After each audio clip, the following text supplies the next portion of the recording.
Page 41. Circular dances in couples when getting angry is getting nowhere. 6 months after the birth of my first son, I was vacationing with my family in Berkeley, California. Browsing through a secondhand bookstore, I came upon a volume by a foremost expert in child development. My heart sank slightly as I noted that my baby was not doing the things that the book said were appropriate for his age. My God, I thought to myself, my child is slow. I flashed back on the complications that had characterized my pregnancy, and I froze. Was something wrong with my baby? When I saw my husband Steve later on in the day, I anxiously told him my fears. He responded with uncharacteristic insensitivity. "Forget it," he said, matter-of-factly. "Babies develop at different rates. He's fine." His response, which I heard as an attempt to silence me, only upset me further. I reacted by trying to prove my point. I told him in detail what the book said, and I reminded him of the problems I had experienced throughout the pregnancy. He accused me of exaggerating the problem and of worrying excessively. Nothing was wrong. I accused him of denying and minimizing the problem. Something might be wrong. He reminded me coldly that my mother was a worrier, and that clearly I was following in her footsteps. I reminded him angrily that worrying was not permitted in his family, since problems were not to be noticed, and then followed more of the same. We repeated this same fight in its same form countless times over the next 6 months, as our son continued even more conspicuously not to do what the book said he should be doing. The psychologist who tested him at 9 months at my initiation said that he was in fact quite slow in certain areas, but that it was too early to know what this meant. She suggested that we wait a while and then consult with a pediatric neurologist if we were still concerned. Steve and I became even more rigidly polarized in our fights, and we fought with increasing frequency. Like robots, we took the same repetitive positions, and the sequence unfolded as neatly as clockwork. The more I expressed worry and concern, the more Steve distanced and minimized.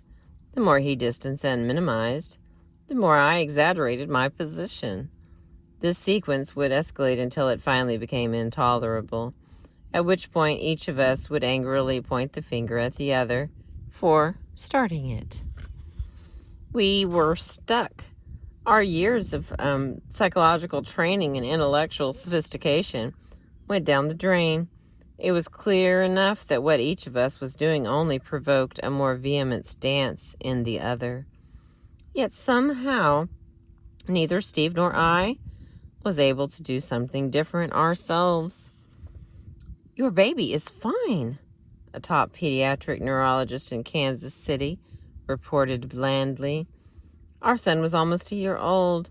He has an atypical developmental pattern. There are certain babies who don't do much of anything until they walk." Sure enough, our son began to walk, right on schedule, no less, without having crawled, scooted, or in any way moved about preceding this, and so ended our chronic repetitive fights. Later, we were able to recognize the unconscious benefits we got by maintaining these fights. Fighting with each other helped both of us to worry a little less about our son and deflected our attention from other concerns we had about becoming new parents. But what was most impressive at the time was how irrevocably stuck we were. We both behaved as if there was only one right way to respond to a stressful situation in the family, and we engaged in a dance in which we were trying to get the other person to change steps while we would not change our own. The outcome was that nothing changed at all. Getting stuck and getting unstuck. How do couples get stuck? The inability to express anger is not always at the heart of the problem. Many women, like myself, get angry with ease. and have no difficulty showing it. Instead, the problem is that getting angry is getting nowhere, or making things worse. If what we are doing with our anger is not achieving the desired result, it would seem logical to try something different. In my case, I could have changed my behavior with Steve in a number of ways. Surely, it was clear to me that my anxious expressions of worry only provoked his denial, which then provoked more worry on my part. For example, I might have taken my worry to a good friend for several weeks and stopped expressing it to Steve. Perhaps then Steve would have had the opportunity to experience his own worry. Or I might have approached Steve at a time when we were close and shared with him that I was worrying a lot about our baby and that I hoped for his help and support as I struggled with this. Such an approach would have been quite different from my usual behavior, which involved speaking out at the very height of my anxiety, and then implying that Steve was at fault for not reacting the same way as I. Steve, too, might easily have broken the pattern of our fights by doing something different himself. For example, he might have initiated a talk in which he expressed concern for our son. We all recognize intellectually that repeating our ineffective efforts achieves nothing and can even make things worse. Yet, oddly enough, most of us continue to do more of the same, especially under stress. For example, a wife who lectures her husband about his failure to stay on his diet increases the intensity or frequency of her lectures when he overeats. A woman whose lover becomes cooler when she angrily presses him to express feelings presses on even harder. Her problem being not that she is unable to get angry, but that she's doing something with her anger that isn't working. And yet, she keeps doing it. Even rats in a maze learn to vary their behavior if they keep hitting a dead end. Why in the world, then, do we behave less intelligently than laboratory animals? The answer by now may be obvious. Repeating the same old fights protects us from the anxieties we are bound to experience when we make a change. Ineffective fighting allows us to stop the clock when our efforts to achieve greater clarity become too threatening. Sometimes staying stuck is what we need to do until the time comes when we are confident that it is safe to get unstuck. Sometimes, however, even when we are ready to risk change, we still keep participating in the same old, familiar fights that go nowhere. Human nature is such that when we are angry, we tend to become so emotionally reactive to what the other person is doing to us that we lose our ability to observe our own part in the interaction. Self-observation is not at all the same as self-blame, at which some women are experts. Rather, self-observation is the process of seeing the interaction of ourselves and others, and recognizing that the way other people behave with us has something to do with the way we behave with them. We cannot make another person be different, but when we do something different ourselves, the old dance can no longer continue as usual. The story of Sandra and Larry, a couple who sought my help, is a story about getting unstuck.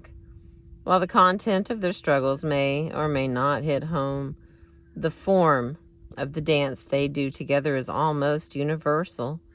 For this couple, like many, was caught in a circular dance in which the behavior of each served to maintain and provoke that of the other. Once we are part of an established twosome, married or unmarried, lesbian or straight, we may easily become caught in such a dance. When this happens, the more each person tries to change things, the more things stay the same. Sandra and Larry. Well, how do each of you see the problem in your marriage? I inquired. It was my first meeting with Sandra and Larry, who had requested marital therapy at Sandra's initiative. My eyes fell first on Larry and then on Sandra, who quickly picked up the invitation to speak. She turned her body in my direction and cupped her hands against her face. Like blinders, they blocked Larry from her view. With unveiled anger in her voice, Sandra listed her complaints. It was evident that she had told her story before. It was also evident that she thought the problem was her husband. First of all, he's a workaholic, she began. He neglects the kids and me. I don't even think he knows how to relate to us anymore. He's a stranger in his own family. Sandra paused for a moment, drew a deep breath, and continued. He acts like he expects me to run the house and deal with the kids all by myself. And then when something goes wrong, he tells me I'm crazy to be reacting so emotionally. He's not available, and he never expresses his feelings about things that should worry him. When Larry comes home and you're upset about something at home, how do you ask for his support and help? I asked. I tell him that I'm really upset, that I'm worried about our money situation, and that Jeff is sick, and that I had to miss my class, and that I'm going nuts with the baby today. But he just looks at me and criticizes me that the dinner isn't ready, or tells me that I'm overreacting. He always says, "Why do you get so damned emotional about everything?" He makes me want to scream. Sandra fell silent and Larry said nothing. After several minutes, Sandra continued, her anger now laced with tears. I'm tired of being at the bottom of his list of priorities. He hardly ever takes the initiative to relate to me, and he neglects the kids too. And then when he does decide he wants to be a father, he just takes over like he's the only one in charge. For example, I asked. For example, he goes out and buys Lori, our oldest daughter, this expensive dressing table that she's had her eye on, and he doesn't even consult me. He just tells me after the fact. Sandra is now glaring at Larry, who refuses to meet her eye. When Larry does something that you disapprove of, like the dressing table incident, how do you let him know? It's impossible, Sandra said emphatically. It's simply impossible. What is impossible? I persisted. Talking to him, confronting him. He doesn't talk about feelings. He doesn't know how to discuss things. He just doesn't respond. He clams up and wants to be left alone. He doesn't even know how to fight. Either he talks in his super logical manner, or he refuses to talk at all. He'd rather read a book or turn on the television. Okay, I said. I think I understand how you see the problem. It was Larry's turn now. How do you define the problem in your marriage, Larry? Larry proceeded to speak in a controlled and deliberate voice that almost masked the fact that he was as angry as his wife. Sandra isn't supportive enough. She doesn't give enough, and she's always on my back. I think that's the main problem. Larry fell silent, as if he was finished for the day. In what ways does Sandra fail to support you or give to you? Can you share a specific example? Well, it's hard to say. She cuts me down a lot, for one thing. Or I walk in the door at 6 o'clock and I'm tired and wanting some peace and quiet, and she just rattles on about the kids' problems or her problems. She just complains about one thing or another. Or if I sit down to relax for 5 minutes, she's on my back to discuss some earth-shaking matter, like the garbage disposal is broken. Larry was angry, but he managed to sound as if he was discussing the Dow Jones average. Are you saying that you need some space? I asked. Not exactly, replied Larry. I'm saying that Sandra is very overreactive. She's very overemotional. She creates problems where they don't even exist. Everything is a major case. And yes, I suppose I am saying that I need more space. What about the kids? Do you I had not finished my question when Larry interrupted. Sandra is a very over-involved mother, he explained carefully, as if he were describing a patient at a clinical conference. She worries excessively about the children.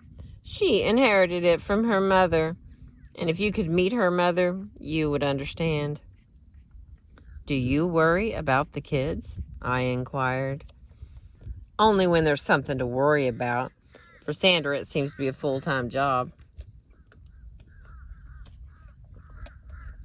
Although one would not have guessed it from this first session, Sandra and Larry were deeply committed to each other. At our initial meeting, however, they appeared to share only one thing in common: blaming. Excuse me.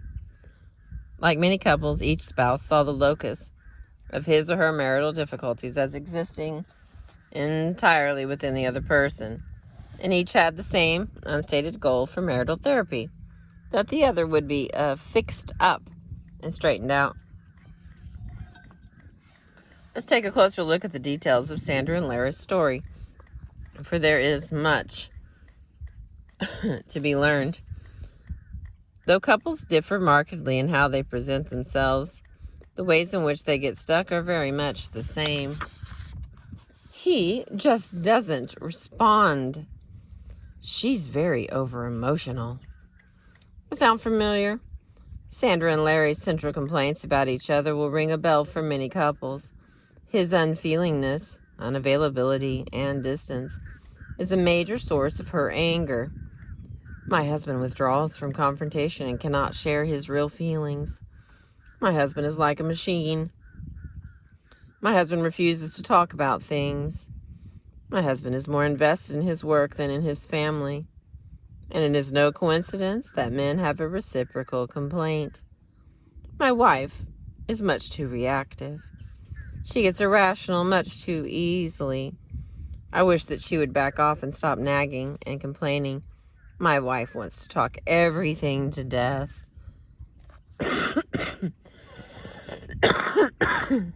Excuse me.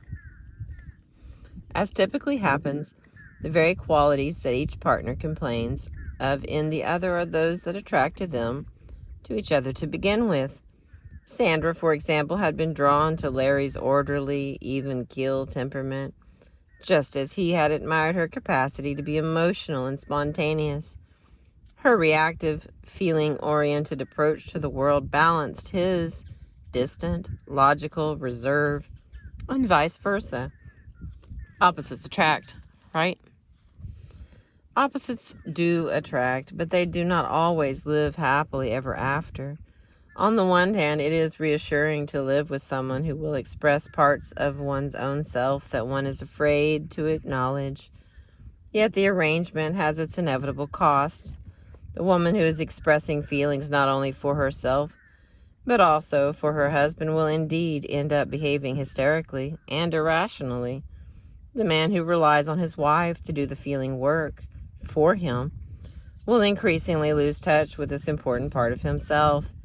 And when the time comes that he needs to draw upon his emotional resources, he may find that nobody is home. In the majority of couples, men sit on the bottom of the seesaw when it comes to emotional competence. We all know about the man who can tie good knots on packages and fix things that break, yet fails to notice that his wife is depressed. He may have little emotional relatedness to his own family and lack even one close friend with whom honest self-disclosure takes place. This is the masculinity that our society breeds. The male who feels at home in the world of things and abstract ideas, but who has little empathic connection to others, little attunement to his own internal world, and little willingness or capacity to hang in when a relationship becomes conflicted and stressful. In the traditional division of labor, men are encouraged to develop one kind of intelligence, but they fall short of another that is equally important.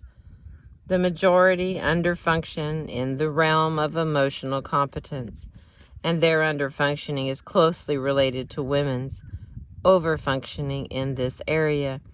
It is not by accident that the hysterical, over-emotional female ends up under the same roof as the unemotional, distant male. The marital seesaw is hard to balance. When couples do try to balance it, especially under stress, their solutions often make the problem worse. The emotional, feeling-oriented wife who gets on her husband's back to open up and express feelings will find that he becomes cooler and even less available. The cool, intellectual husband who tries calmly to use logic to quiet his over-emotional wife will find that she becomes even more agitated. True to stereotype, each partner continues to do the same old thing while trying to change the other. The solution for righting the balance becomes the problem. Thank you for listening. We made it to page 51.